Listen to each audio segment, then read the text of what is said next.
Welcome to Big Homeopathy. I'm your host, Sarah Thompson. Hi, welcome to Big Homeopathy. I'm your host, Big Homeopath, Sarah Thompson. Experimenting with another new setting here, just playing around because it's fun. So, homeopathy works. That's my basic premise. We have this beautiful, coherent methodology of how to evaluate disease and health and how to get from one to the other, and over 200 years of incredible clinical casework and epidemiology to really see the results. And just as a medical researcher is not evaluating germ theory or allopathy, but rather just the agent, the chemical agent, the drug, or the process in interaction with a disease sign or disease agent. In the research, most of the research that I'm looking at here, what people are trying to do is evaluate how does homeopathy applied in a specific way, in a specific setting, work, and can it be codified in a way that allows it to be compared effectively with other kinds of conventional medical research. And someone asked me a couple of weeks ago about irritable bowel syndrome, and I remembered that there was a study in the UK looking at homeopathy for irritable bowel syndrome, and so I requested the study, and I pulled it, and I read it, and I developed irritable homeopath syndrome, which I want to talk about actually probably over the next couple of research and resources videos, because it's turning into this thing that is revealing itself as part of this project.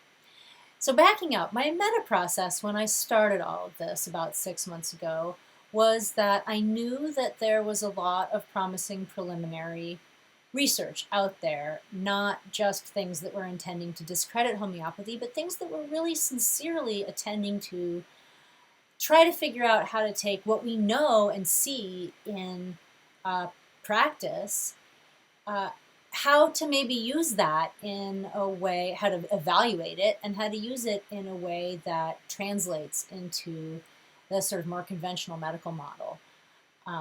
And I was never looking to debunk the debunkers. That's not interesting to me. This type of research is mostly about what happens, how do you use homeopathy when there's a specific diagnosis or a specific syndrome with a name, and can you make it fit in that box a little bit? And, I've seen homeopathy work. I've felt it work.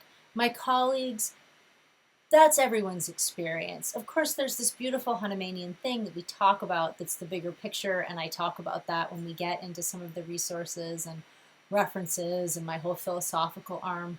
But it's the experience of seeing what it can do that really brings people into homeopathy and into it as a profession. And I am finding that as I read this research, I'm experiencing this dissonance of what I have seen and what I have experienced, and what the way that these studies are structured and their sort of failure so often to capture that. I don't believe that homeopaths are at a disadvantage. I don't get into that mindset versus other medical professionals.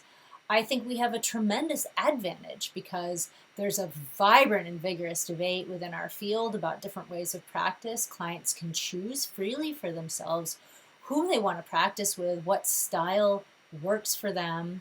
For the most part, we don't have insurance companies inserting themselves into and dictating the relationship between the client and the practitioner. And we have homeopathy, which, more than anything else, what an amazing tool to have at our fingertips. Even if everyone were against us, what an incredible thing to have. And I don't believe they are. I don't believe we're at that kind of disadvantage.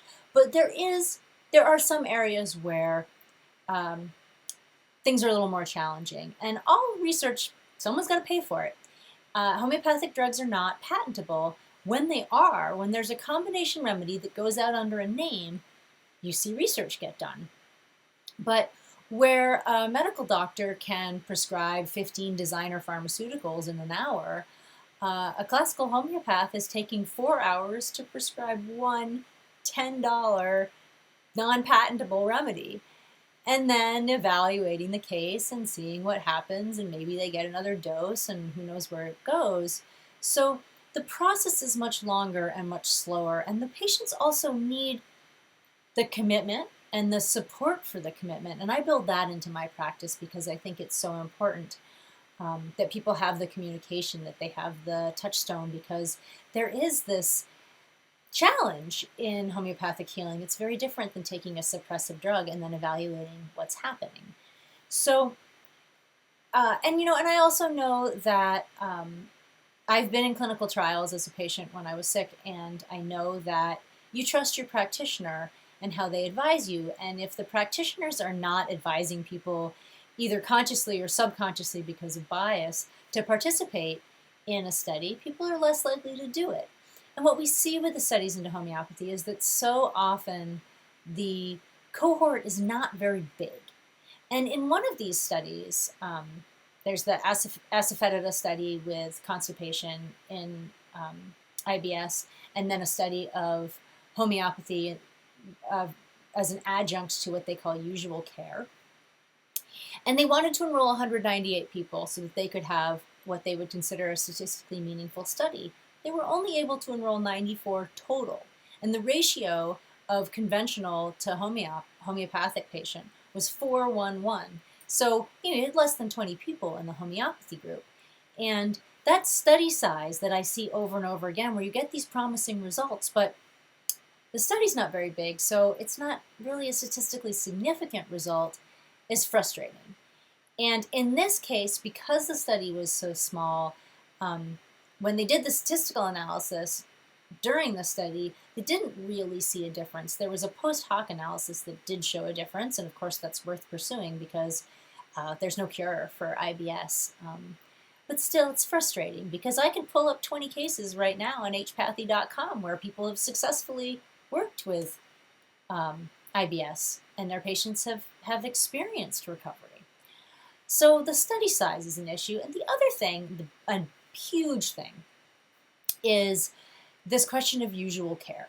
So in this particular study of IBS, the usual care for patients is a drug called dicyclomine hydrochloride.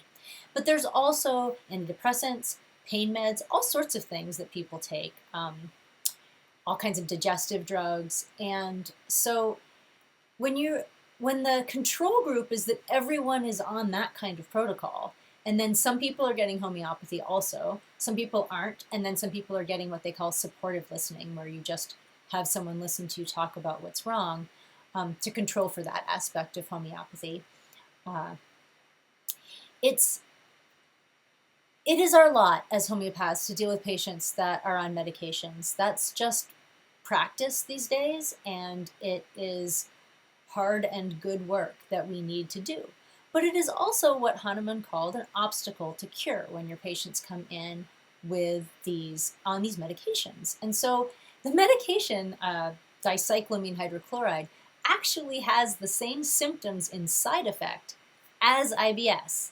The pain, the digestive issues, neurological stuff, depression, all these things. And as the homeopath is evaluating that, how do they know whether they are looking at a drug disease or the patient's underlying disease? And 26 weeks might be enough time to evaluate a suppressive drug, but when you're trying to help someone navigate being on a medication and having an underlying situation, which of course is a deeper issue in the vital force than just my guts don't work right.